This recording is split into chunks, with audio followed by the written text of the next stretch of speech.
ये उन स्टूडेंट्स के लिए जिन्होंने सब चीज़ें देखनी है, जिन्होंने पढ़ना ही नहीं है उसने टीचर का एनालिसिस क्या करना है, वो तो अलग बात।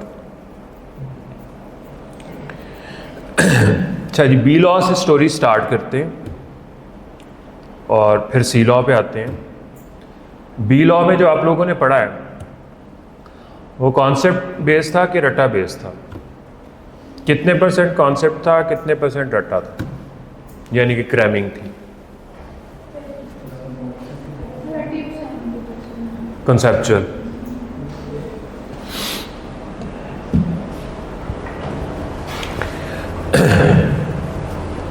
चूंकि आपके कोर्स का हिस्सा है, इसमें हम लोगों के पास कोई चॉइस नहीं है, ना आप लोगों के पास चॉइस है। एक होता है सब्सटैंटिव लॉ और एक होता है प्रोसीजरल लॉ। सब्सटैंटिव लॉ क्या करता है? लॉ को एक्सप्लेन करता है। ऑफर क्या है, एक्सेप्टेंस क्या है, फ्रॉड क्या है, कोर्जन क्या है, उनकी डेफिनेशंस पढ़ी ना आप लोग।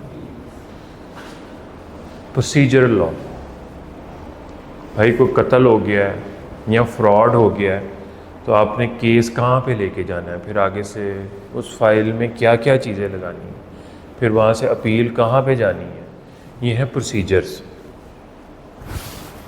ठीक है। जो मोस्टली कंपनी लॉ है वो प्रोसीजरल लॉ है। That is why it is quite boring. Law को पढ़ने के बाद एक एक्सपीरियंस मेरे से शेयर करें कि लॉ याद कैसे होता है? जुबानी के लिख के।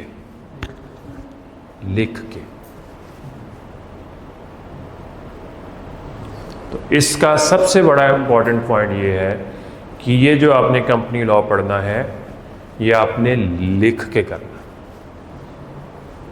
कोर्स टोटल 12 चैप्टर्स है। कोर्स कोई लंबा नहीं, बहुत सुकून से होगा। रोज के 2 से 3 पेजेस हम पढ़ेंगे। फ़र्क ये है कि बी लॉ की बुक में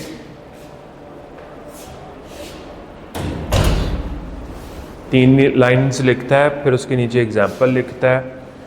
एक ही पेज पे आप 700 वर्ड्स भी लिख सकते हैं, 400 वर्ड्स भी लिख सकते हैं। कहने को पेज एक ही, टाइप्ड वर्ड्स। तो जो सी लॉ की बुक है उसमें एक पेज में बहुत सारी इंफॉर्मेशन है, तो वो 2-3 पेजेस ही हम पढ़ते हैं। उसके बाद स्टूडेंट्स कहते हैं जी बस कर दो। याद भी करना। याद करने का क्या मतलब होता है कि ज़्यादातर इसकी चीज़ें जो हैं वो रटा बेस्ड। तो मेरी जो आम तौर पे प्रैक्टिस ये है कि पढ़ें, अगले दिन उसकी रिटन प्रैक्टिस करें 15 से 20 मिनट, बाकी 40 मिनट्स फिर पढ़ लें। मतलब कोर्स हमारा आराम से कवर हो सकता है। ज़्यादा किस चीज़ की ज़रूरत है? रिटन प्रैक्टिस की। अगर चीज़ें याद होंगी तो वो जो घुमा के क्वेश्चन पूछता है, अच्छा अब क्वेश्चन जो वो पूछता है तो बड़ी स्टोरी वो घुमाता है, जनाब ये हुआ वो हुआ वो हुआ, एंड पे आके असल में वो आपसे पूछ एक ख़ास स्पेसिफिक टॉपिक ही रहा होता है। उसको वो दिमाग में जो पड़ा हुआ है ना वहाँ से कॉपी पेस्ट करना है आंसर। हाँ, प्रीवियसली इन रिसेंट एग्जाम्स कुछ ऐसे हुआ है कि 2-3 चैप्टर्स को मिक्स करके एक क्वेश्चन देता है। मसलन मीटिंग्स के चैप्टर्स को अकाउंट्स के चैप्टर के साथ मिक्स कर दिया, वहाँ पे स्टूडेंट्स को मसला आता है। ये जनरलाइज्ड क्वेश्चन दे दिया। जनरलाइज का मतलब है कि उसके आंसर के पॉइंट्स आपको डिफरेंट चैप्टर्स में पढ़े हुए मिलेंगे, लेकिन सारे पेपर में से ये एक आधा क्वेश्चन होगा। मसलन अगर आप उसमें बुरा भी परफॉर्म करते हैं और आप ट्रेडिशनल अप्रोच पे चलते हो कि भाई ये हमने चीज़ें याद की हुई हैं और हमने 90 मार्क्स का पेपर, 85 मार्क्स का पेपर अच्छा अटैम्प्ट कर लिया है, तो आप पास हैं।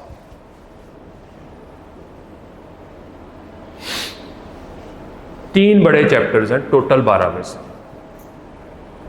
बाकी चैप्टर्स जाओ तो एक दिन या 2 दिन में खत्म हो जाए। चैप्टर 12 जो वाइंडिंग अप पे आया, इससे पहले आप लोगों के लिए सी लॉ पास करना या सी लॉ में ज़्यादा स्टूडेंट्स का आना क्यों ज़रूरी है? नहीं तो फिर ये मर्ज हो रहा है, जो अभी भी होना था वो लेट हो गई है स्कीम। जो एक ज़माने में एक हम बिजनेस लॉ पढ़ाते थे जिसमें 27 चैप्टर्स होते थे,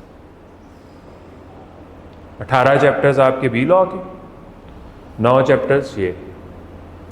वही 9 चैप्टर्स उन्होंने कंपनी लॉ के अलग कर दिए, एक चैप्टर ऐड किया है वाइंडिंग अप का। तो बनने तो 10 चाहिए थे ना, वो 10 चैप्टर के मज़ीद पार्ट्स करके ना उन्हीं पार्ट्स को उन्होंने क्या कर दिया है 11 प्लस 12वां चैप्टर। उतना ही कंटेंट है जो 27 चैप्टर्स में पढ़ा जाता है। उस वक्त पासिंग रेशियो बी लॉ की थी 13%।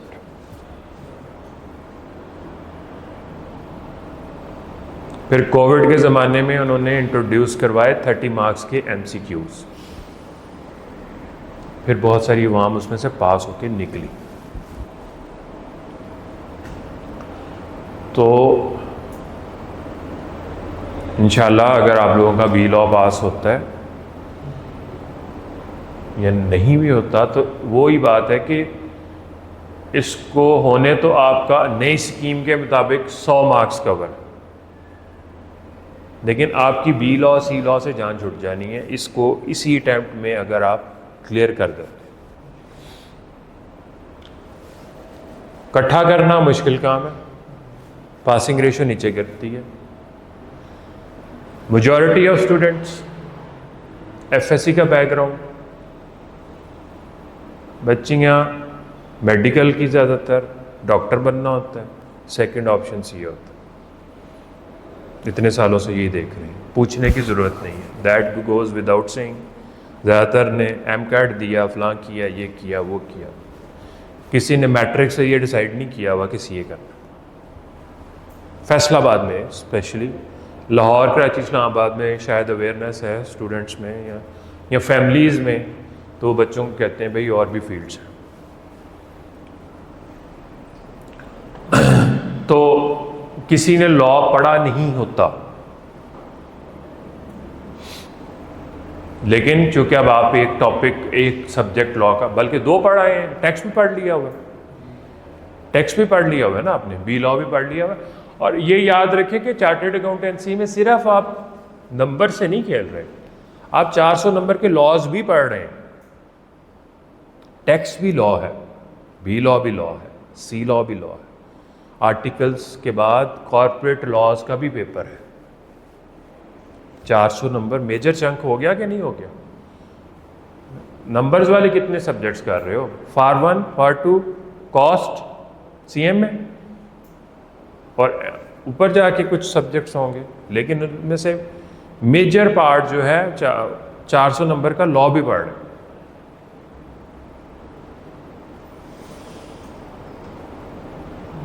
तीन चैप्टर्स आपके कौन से बड़े वाले हैं? Directors, meetings, winding up.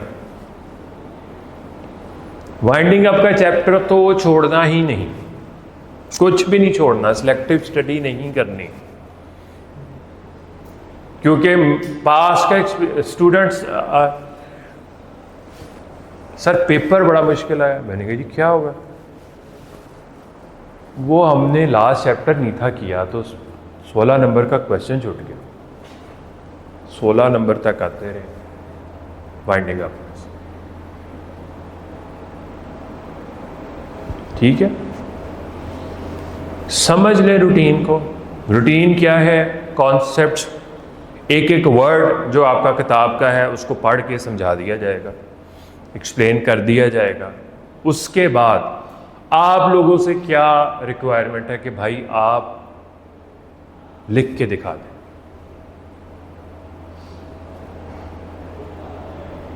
Students का अक्सर क्वेश्चन होता है, सर हम अपनी लैंग्वेज में नहीं लिख सकते क्या? हर सब्जेक्ट की ब्रीच ऑफ कॉन्ट्रैक्ट की जगह ब्रेक ऑफ कॉन्ट्रैक्ट लिख दें, अच्छा लगेगा? डैमेजेस की जगह पे क्या वर्ड लिखोगे? लिक्विडेटेड डैमेजेस, टर्मिनोलॉजीज तो वही रहेंगी ना, कंसिडरेशन को तो वर्ड चेंज नहीं ना करोगे। इकोनॉमिक्स के जो आपने टर्मिनोलॉजीज पढ़ी हैं वो वही रहती हैं, जो आपने अकाउंटिंग की टर्मिनोलॉजीज पढ़ी हैं वो वही रहती हैं, फिजिक्स की पढ़ी हैं, केमिस्ट्री की पढ़ी हैं, बायो की पढ़ी हैं। बेसिक टर्मिनोलॉजीज चेंज नहीं की जा सकती।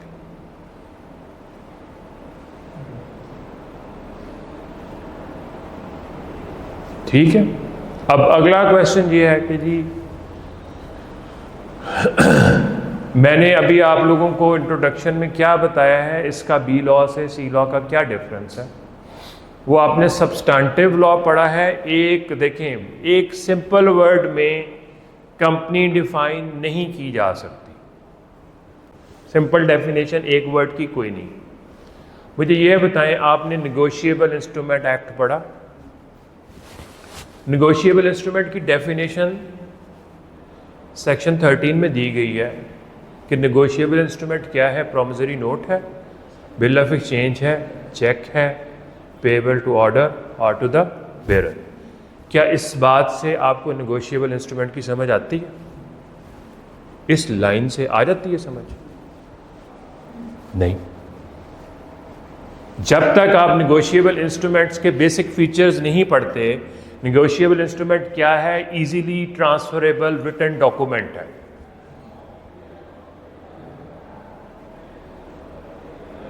फ्री फ्रॉम डिफेक्ट्स आप ट्रांसफर करते हैं, होल्डर इन ड्यू कोर्स को करते हैं, इजीली ट्रांसफरेबल है, साइन करते हो, बेरर है तो वैसे ही डिलीवर कर देते हो। तो ये कितनी सारी चीज़ें पढ़ने के बाद आपको नेगोशिएबल इंस्ट्रूमेंट, वो जो डेफिनेशन दी गई है उससे आपको समझ नहीं आती। इस तरह कंपनीज एक्ट कहता है जी वो कंपनी जो कंपनीज एक्ट के मुताबिक रजिस्टर हुई है वो कंपनी। कंपनी का कॉन्सेप्ट तो इतने सालों में अगर आपने बिल्कुल पढ़ा है पाकिस्तान स्टडीज में कि जी ईस्ट इंडिया कंपनी पाकिस्तान में आई थी कि नहीं थी आई, इतना पुराना कॉन्सेप्ट है। तो उसके बेसिक फीचर्स क्या हैं? ये है बेसिक कॉन्सेप्ट। कॉन्सेप्चुअल चीज आपने क्या पढ़नी है कि भाई साहब बेसिक कॉन्सेप्ट क्या है।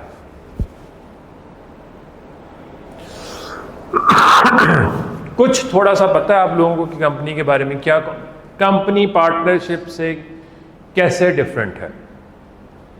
कुछ थोड़ा सा नॉलेज हो तो बताएं। पार्टनरशिप में पार्टनर्स की लायबिलिटी क्या होती है?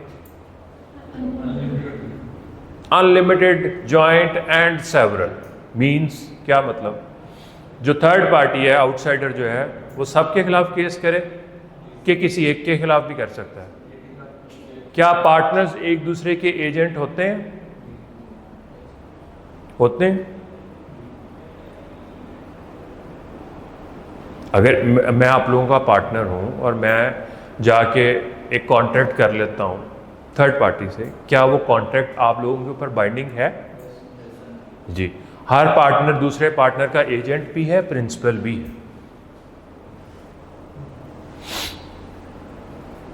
ठीक है।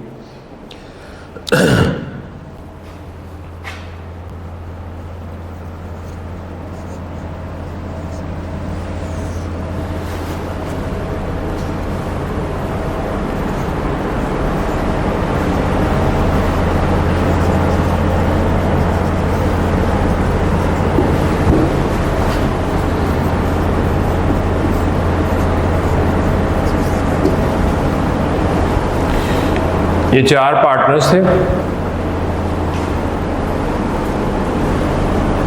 इन्होंने पार्टनरशिप खत्म करके एक कंपनी रजिस्टर कर रहा है, DS scans education private limited. इनकी 1-1 करोड़ रुपए की इन्वेस्टमेंट है। ठीक है। इन्वेस्टमेंट का मतलब ये है कि जब आप अपने वो जो इन्वेस्टमेंट है वो पैसों की शक्ल में रहेगी कि वो एसेट्स में भी कन्वर्ट होगी? एसेट्स में कन्वर्ट होगी। एसेट्स में कन्वर्ट होगी, तो जब एसेट्स खरीदे जाएंगे और कुछ रनिंग फाइनेंस होगा तो वो जो एसेट्स खरीदे जाएंगे वो इसके नाम पे होंगे। लॉ कहता है कि कंपनी जो है वो आर्टिफिशियल लीगल पर्सन है। हम लोग कौन हैं? हम natural legal person. Imaginary person है, आर्टिफिशियल लीगल पर्सन है। ठीक है। और ये इसके शेयर होल्डर्स हैं। पहले हमने वर्ड टर्मिनोलॉजी पार्टनरशिप में क्या पढ़ी थी? पार्टनर्स। ये इसके क्या है? Share holders. और इसकी जो ये सेपरेट है, company is an artificial person and is an entity separate from its owners. इनके दरमियान में वेल है। वेल का क्या मतलब होता है? पर्दा।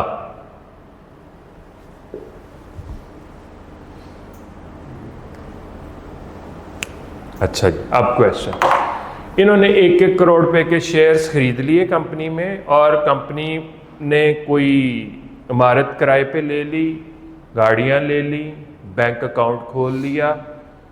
अब ये तमाम चीजें किसके नाम पे हैं? कंपनी के नाम।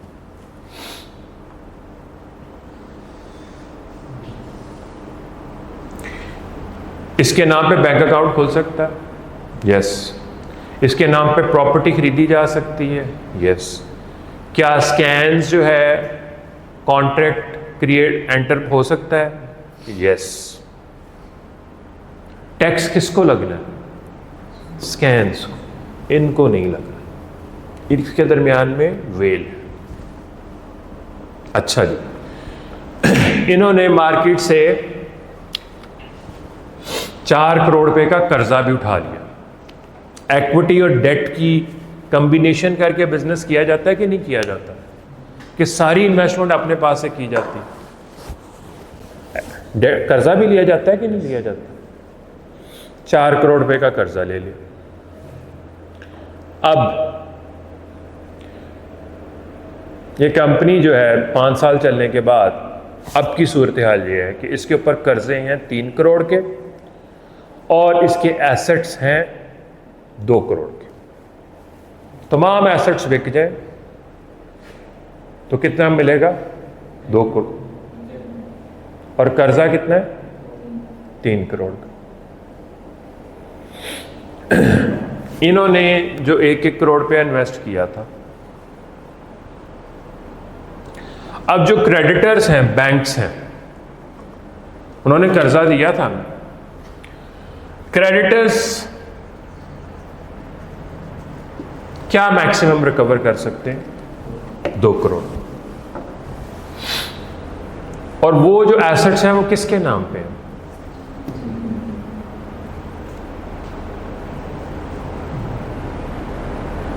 जब कोई इसको कर्जा देता है किसी कंपनी को तो उसको पता होता है कि जी इसकी लायबिलिटी लिमिटेड है।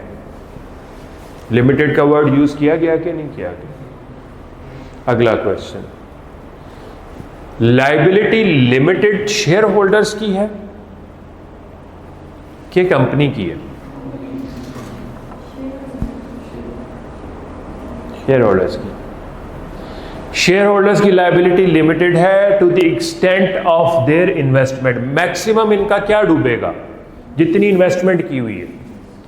इन्होंने 1-1 करोड़ रुपए की इन्वेस्टमेंट की थी, वो वापस नहीं मिलनी।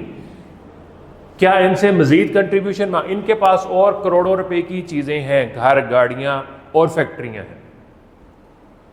क्या क्रेडिटर्स जो हैं उन तक पहुंच सकते हैं? Answer is no. क्या तमाम एसेट्स जो हैं वो इस कंपनी के बिक गए कर्जा अदा करने के लिए कि नहीं बिके? तो फिर कंपनी की लायबिलिटी तो भाई अनलिमिटेड ही है, उसके तो तमाम एसेट्स बिक जाते हैं। असल में लिमिटेड लायबिलिटी का कॉन्सेप्ट किसके ऊपर आता है? शेयर होल्डर्स पे।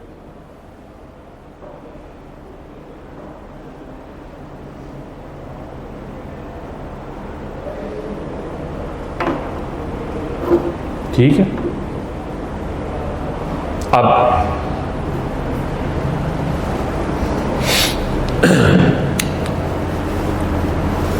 जब आप, ये तो इनका अपना पैसा था, ये अपना पैसा खुद ही यूज़ कर रहे थे, यानी कि उसको इन्वेस्ट कर रहे थे। अपना पैसा जब लोग इंसान इन्वेस्ट करता है उसमें फ्रॉड करता है, चांसेस होते हैं कि नहीं होते? नहीं। आप एक बड़ी कंपनी में शेयर्स खरीद लेते हैं जिसकी मैनेजमेंट से आपका कोई लिंक नहीं, वो आवाम के पैसे के साथ फ्रॉड कर, दूसरे के पैसे के साथ फ्रॉड करने का इम्कान ज़्यादा है कि कम है? ज़्यादा है। ये आपको एक छोटी कंपनी की दास्तान बताइए। बड़ी कंपनी की दास्तान ये है कि मैं भाई यूफोन में शेयर्स खरीद लूँ, मैं यूबीएल में जाके शेयर्स खरीद लूँ, मैं 10 लाख रुपए के शेयर्स खरीद लूँ, तो मैं कहूँगा मैं भी यूफोन का मालिक हूँ। मैनेजमेंट मुझे दूर तक नहीं जानती होगी। मैनेजमेंट कहाँ बैठी होगी? कराची में बैठी होगी। मैनेजमेंट से क्या मतलब है? जो उसको चला रहे हैं। और वो कौन है? Board of directors, BOD। छोटी कंपनीज में जो शेयर होल्डर्स हैं वही बोर्ड ऑफ डायरेक्टर्स हैं। बड़ी कंपनी में शेयर होल्डर्स बहुत सारे हैं, हजारों की तादाद में, उसको स्पेशलिस्ट प्रोफेशनल्स चला रहे हैं। तो फिर शेयर होल्डर्स, जितनी कंपनी बड़ी होती जाती है तो शेयर होल्डर्स और बोर्ड ऑफ डायरेक्टर्स के दरमियान में जो डिस्टेंस है ना, वो बढ़ता आ जाता है, गैप बढ़ता जाता है, फ्रॉड का इम्कान भी ज़्यादा होता है। तो जब आपकी लायबिलिटी लिमिटेड है तो आपके ऊपर चेक भी होना चाहिए कि नहीं होना चाहिए? एक अदारा क्रिएट किया गया है जो आपके ऊपर चेक्स रखता है, SECP, securities and exchange commission of Pakistan, जिसका काम है अकाउंटेबिलिटी। ऑडिटेड फाइनेंशियल स्टेटमेंट भेजो साल के बाद, कंपनी की क्रिएशन से लेके कंपनी की डिमाइज तक, एंड तक, एक एक चीज की इंफॉर्मेशन SECP को जाती है। जितनी छोटी कंपनी होगी उसके ऊपर चेक्स कम है, जितनी बड़ी कंपनी होगी, बड़ी कंपनी से क्या मतलब है, जो स्टॉक एक्सचेंज पे लिस्टेड होगी उसके ऊपर चेक्स ज्यादा है। नया आपके लिए कौन सा अदारा आया है? SECP। पेट्रोल की प्राइसेस जो हैं कौन तय करता है? हर 15 दिन बाद। अदारा कभी सुना है उसका नाम? ओग्रा का वर्ड सुना है?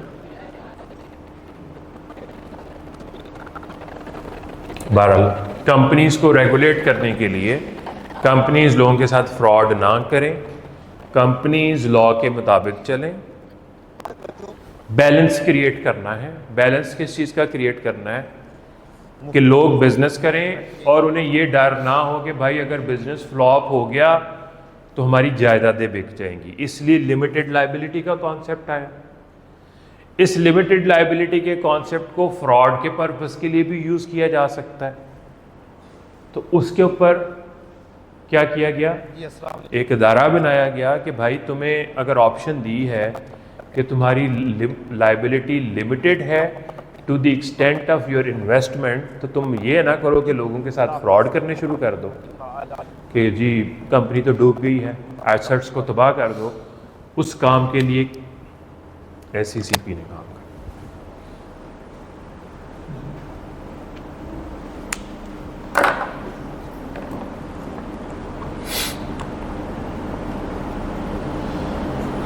जो आपने इनिशियली इन्वेस्टमेंट कर दी, मसलन अगर इसने 1 करोड़ रुपए की इन्वेस्टमेंट की है और इसने, अच्छा शेयर्स क्या होते हैं? शेयर्स वैल्यू आप रख लेते हैं, जिस तरह हमारे पास पैसे होते हैं, 10 रुपये का नोट है, 20 रुपये का नोट है, 50 रुपये का नोट है, तो शेयर की वैल्यू 10 रुपये रख ली, 100 रुपये रख ली, 50 रुपये रख ली। उसने 1 करोड़ रुपए की इन्वेस्टमेंट की हुई है तो उसके पास 10 रुपये, 1 करोड़ को आप 10 रुपये से डिवाइड कर देंगे, उतने शेयर्स होंगे इसके पास।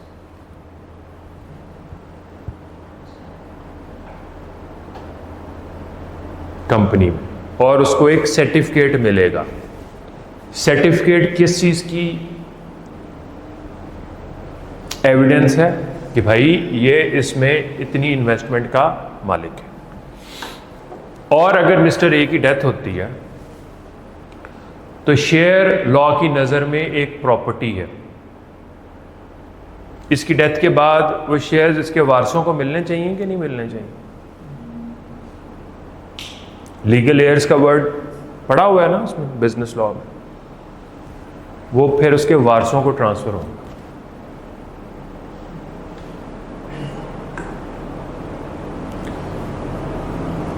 एक लॉ एक ज़माने में ये भी था कि कंपनीज कहती थी कि भाई 10 रुपए का शेयर है, उसमें से 7 रुपए अभी अदा कर दो,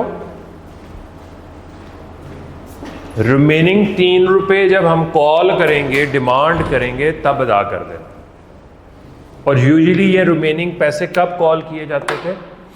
जब कंपनी वाइंड अप होने जाती थी, यानी कि ख़त्म होने जा रही होती थी।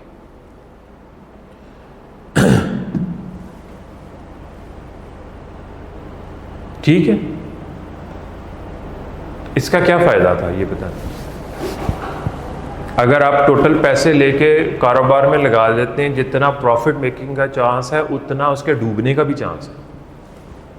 इस अमाउंट को रिजर्व रख लिया गया। इन शेयर्स को कहते थे पार्टली पेड शेयर्स।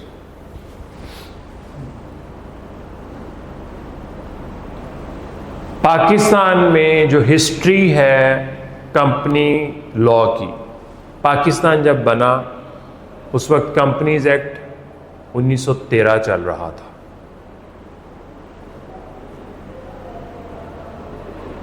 वही हमने अडॉप्ट किया। कॉन्ट्रैक्ट एक्ट 1872 पढ़ा है ना? हमने अपना कंपनी लॉ नहीं बनाया। 84 में पहला कंपनी लॉ बनाया, 1984 में। फिर उसके बाद अब ये दूसरा बना मेन 2017 का। बीच में 2016 में भी आया था, वो 1 साल के लिए कुछ रहा था, उसमें बड़ी गलतियां थी। 84 के लॉ के बाद इन्होंने ये कहा कि भाई साहब आपने जब अब शेयर्स इशू करने हैं वो सिर्फ फुली पेड होंगे। 10 रुपये का शेयर है तो 10 रुपये ही लेने हैं उसके पास, रिमेनिंग अमाउंट नहीं रहने देने। अच्छा, अगर इसका मतलब ये है कि 1-1 करोड़ रुपए की, अगर इन्होंने 1-1 करोड़ रुपए के शेयर्स खरीदे हुए लेकिन उसके इवज 70-70 लाख रुपया दिया हुआ है, तो जब कंपनी वाइंड अप होगी तो उस सिनेरियो में ABCD को कितने कितने पे करने पड़ेंगे? 30-30 लाख अगर पार्टली पेड शेयर्स। अगर फुली पेड शेयर्स हैं और 1 करोड़ रुपया इन्वेस्ट कर दिया गया, दे दिया गया, कंपनी वाइंडिंग अप में चली गई है, इंसॉल्वेंट हो गई। इंसॉल्वेंसी क्या होती है? जब आपके कर्जे बढ़ जाएं, एसेट्स नीचे जाए। अब इन्होंने कुछ पे करना है, 1-1 करोड़ रुपया दे चुके हुए हैं, अब कुछ नहीं पे करना। मैक्सिमम क्या होना है? जो इन्होंने इन्वेस्टमेंट की थी उसमें से कुछ भी नहीं इनको मिलना, लेकिन इनके बाकी एसेट्स तक कोई नहीं जा सकता।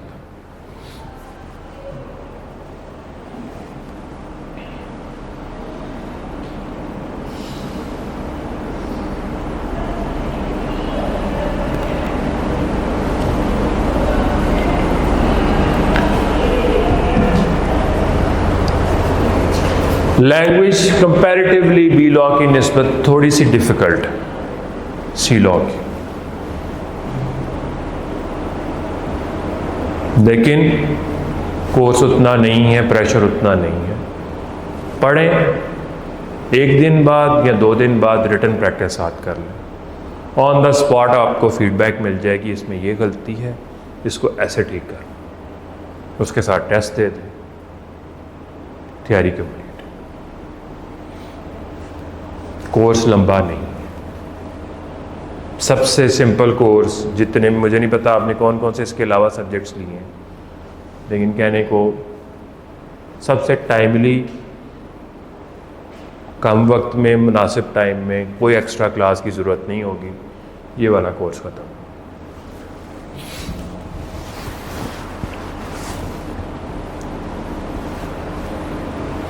आप लोगों की तरफ से कोई क्वेश्चन हो तो पूछें। 12 चैप्टर्स आप लोगों को बता दिए, 3 चैप्टर्स बड़े हैं, बाकी छोटे छोटे चैप्टर्स हैं। पहला चैप्टर जो है कॉन्सेप्चुअल है, टाइप्स ऑफ कंपनीज हैं, कंपनी क्या है, लाइबिलिटी क्या है, लिमिटेड लाइबिलिटी क्या है, जिसका बेसिक्स तो आपको मैंने बता दी ये चीज़ें। बाकी और बीच में कैच क्या है, एक क्वेश्चन किस तरह का आ सकता है जिसमें 2 चैप्टर मिक्स हुए होंगे या मुख्तलिफ जगह से कोई कोई चीज़ें उठा के करनी पड़ेंगी।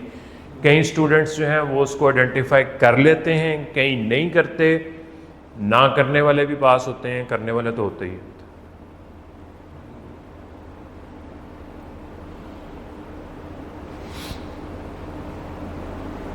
हाँ, कुछ डेफिनेशंस हैं, जिस तरह associated company, associated undertaking, subsidiary company, ये कॉन्सेप्चुअल हैं, इनको समझने की ज़रूरत है, प्रैक्टिस करने की ज़रूरत है, उससे आपको समझ आ जाएगी कि ये क्या चीज़ है। बाकी कोर्स लंबा नहीं। और लॉ की आपको ऑलरेडी पता होना चाहिए कि लॉ हमेशा लिख के याद होता है। जितनी रिटन प्रैक्टिस करेंगे उतनी बेहतर।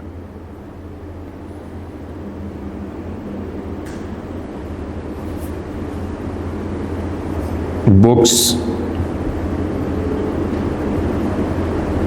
ले ली हुई हैं, कभी लेनी है? अवेलेबल हैं कि पीडीएफ में देखते रहना? पीडीएफ में तो कई किताबें फिर रही हैं।